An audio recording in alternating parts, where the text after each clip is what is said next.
Hello everyone, myself Shubham Sharma and welcome to the channel HUR with Sharma. In the current series, I will try to cover epidemiology for health economic and outcome research. And in the current presentation, I am trying to give a brief about study design. In this presentation, I will be discussing about what the study design is, what are the different types of study design, and different tools to check the quality of those studies. A study design can be defined as a framework consisting of different methods and procedure for data collection and interpreting it to formulate, test, and prove the research hypothesis. There are different types of study design with the inherent advantages and drawbacks. Prior selection of any study design, the researcher should take care of the nature of question, the goal of research, and the availability of resources. Well, there are different school of thoughts about how to define or how to differentiate a study design. Well, according to me, it could be divided as observational study design and experimental study design. In the previous slide, I said that study design is used to formulate, test, and prove research hypothesis. Well, in which section of a study design is the research question formulated, tested, and proved? In the descriptive section of a study design, the research question is formulated. In the analytical section, it is tested, and in the experimental section, it is proved whether the research hypothesis should be accepted or rejected. In observational study design, the researcher is just observing the natural course of a disease or an outcome. It could be further divided as descriptive study design, consisting of qualitative, cross-sectional, case study, case report kind of studies, and analytical, it consists of case control and cohort studies. In the experimental study design, the researcher is providing certain intervention to determine the outcome. It could be clinical trials or randomized control trial. Let me give an example of one of the study design known as case control study. An analytical kind of study design, the researchers are usually interested in determining the exposure and the outcome,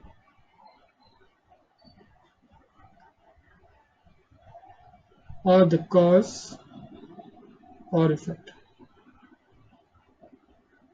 If the researcher is looking initially at exposure and then trying to determine the outcome, it becomes a cohort kind of study design.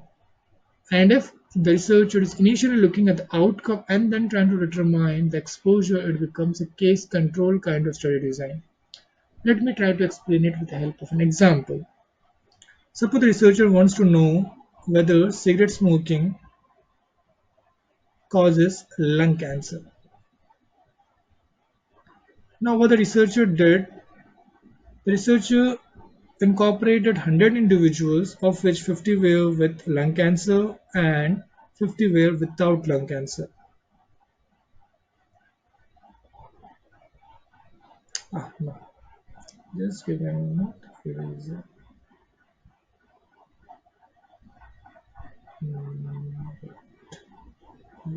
Yeah. So he recruited 100 individuals. Of that, 50 were with lung cancer and 50 without lung cancer.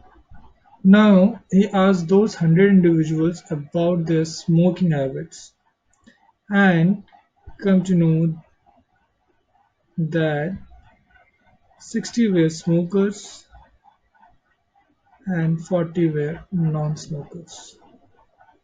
So as the researcher took those 100 individuals back in time to know their smoking habits, it could also be known as retrospective study design. Now, through this data, the researcher can determine the odds of lung cancer due to smoking through this method. Well, this is lung cancer. Yes, I know. Smoking. Yes, I know.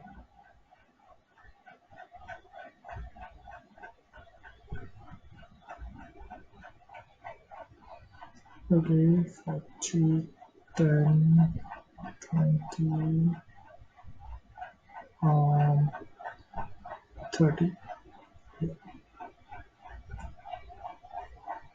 So the number of smokers become 60, non-smokers become 40, number of individual lung cancers become 50, and without lung cancer become 50. So the total comes out to be 100. And in the next session, I will be discussing about through how to determine odds ratio through this method. Along with that, I will try to explain about how to determine risk ratio also. Till now, we discussed about what a study design is, what are the different types of study design with an example. Now, we might be interested in knowing that out of this different study designs, which study is used or is placed in which section of a evidence pyramid. So, an evidence pyramid or hierarchy of evidence, qualitative or descriptive kind of study design is placed at the bottom of the evidence pyramid, followed by non-randomized observational studies like pre-post design, then quasi-experimental with control study, followed by RCTs, and then systematic review and meta-analysis. Well, after knowing the position of the studies and the evidence of hierarchy data, we might be interested in knowing how to check the quality of those studies. Well, there are three important parameters to determine the quality of a study. That is internal validity, impact, and external validity or applicability. Let me try to explain these three things with the help of an example. Suppose a researcher wants to study wasting and stunting in school-going children of standard 5 to 8. Now, what the researcher did, the researcher sent few individuals in the schools with certain apparatus like a stadiometer,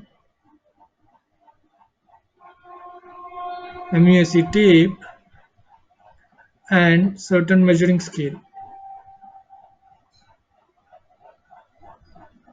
Now, suppose if those apparatus are not of standardized quality, and those individuals which have came to check the anthropometric measures are not trained enough. Then in such cases, even if the outcome have been reported, you cannot be sure about the study's internal validity. Similarly, impact signifies what the research is adding to the scientific community and is this research really needed. External validity could be understood as if another researcher wants to check wasting and stunting in some other area using the same procedure as mentioned over here, the researcher should also get the same result. If not, then the external validity and applicability is compromised. So these are the three important sections which is needed when a quality of a study design is being checked. But there are different tools to determine or to evaluate the study quality.